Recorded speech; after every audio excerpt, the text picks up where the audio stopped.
اگر کسی کو وطر میں دعائے قنوت نہ آتی ہو تو وہ کیا کرے؟ پہلا سوال یہ پیدا ہوتا ہے کہ کیوں نہیں آتی؟ بعض پوچھتے ہیں میں نماز جنازہ کی دعا نہیں آتی کیا کریں؟ کیوں نہیں آتی؟ کیوں نہیں سیکھتے آپ؟ اگر میں ابھی اعلان کر دوں یا ہماری گورنمنٹ اعلان کر دے کہ جو دعائے قنوت یاد کرے گا اسے 1,00,000 روپے ملیں گے، سناؤ اور 1,00,000 کا چیک لے جاؤ یا کیش 1,00,000 روپے لے کر جاؤ۔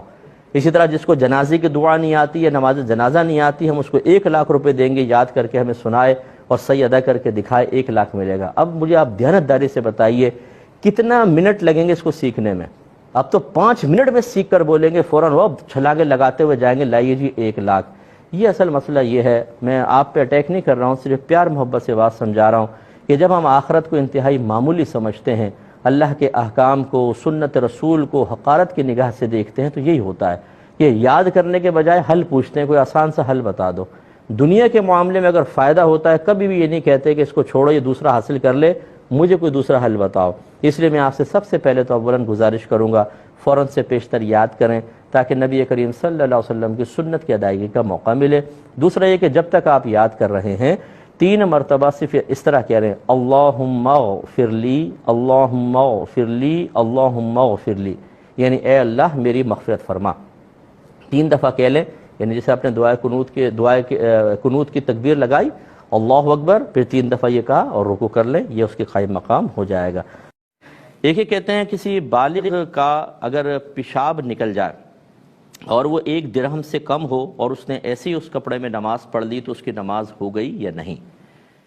پہلے اس بات کو سمجھ لیں، درہم کے جو بھائی نے ذکر کیا وہ کیا ہے؟ دیکھیں نجاست جو ہوتی ہے بعض بہنے والی ہوتی ہیں جیسے پیشاب، بعض گاڑھی ہوتی ہیں جیسے گوبر وغیرہ۔ یہ چونکہ پیشاب کے بارے میں اس لیے میں اسی کے بارے میں عرض کرتا ہوں، فقہا نے گندگی کی ایک مقدار متعین کی ہے، اگر اس سے زیادہ ہو تو نماز ہوگی نہیں اور اس گندگی کو نماز پڑھنے سے پہلے ختم کرنا فرض ہوتا ہے۔ ایک مقدار ایسی ہے کہ اس میں اسے ختم کرنا واجب ہے، لیکن اگر آپ پڑھ لیں گے نماز ہو جائے گی لیکن گناہ گار ہوں گے اور اس نماز کو دوبارہ لوٹانا واجب ہے۔ اور تیسری ایسی ہوتی ہے کہ اتنی گندگی کہ جو اس مقدار تک نہ پہنچے تو اس کو مطلب ایک طرح سے معاف رکھا گیا ہے، یعنی پاک کرنا بہتر تھا، اگر اسی میں نماز پڑھ لی نماز ہو جائے گی۔ اب اس کو لوٹانا بھی واجب نہیں، لوٹائیں بہتر ہے، نہ لوٹائیں تو کوئی بات نہیں۔ یہ جو مقدار ہے اس کو 1 درہم کہتے ہیں۔ اب لیکوڈ میں وہ درہم کی مقدار کیا ہے؟ آپ یہ ہتھیلی سیدھی کر لیں، اس میں پانی ڈالیں، جب ٹپکنے لگ جائے تو رک جائیں۔ اب جتنے آپ کی ہتھیلی میں یہ پانی ہے اس کو 1 درہم کہتے ہیں۔ اگر نجاست اس 1 درہم سے زائد ہے تو پاک کرنا فرض، اس میں نماز نہیں ہوگی۔ 1 درہم کے برابر ہو نماز شروع ہو جائے گی، ادا بھی ہو جائے گی، لیکن مکروہ تحریمی ہوگی، آپ گناہ گار ہوں گے اور اس کو دوبارہ پڑھنا واجب ہے۔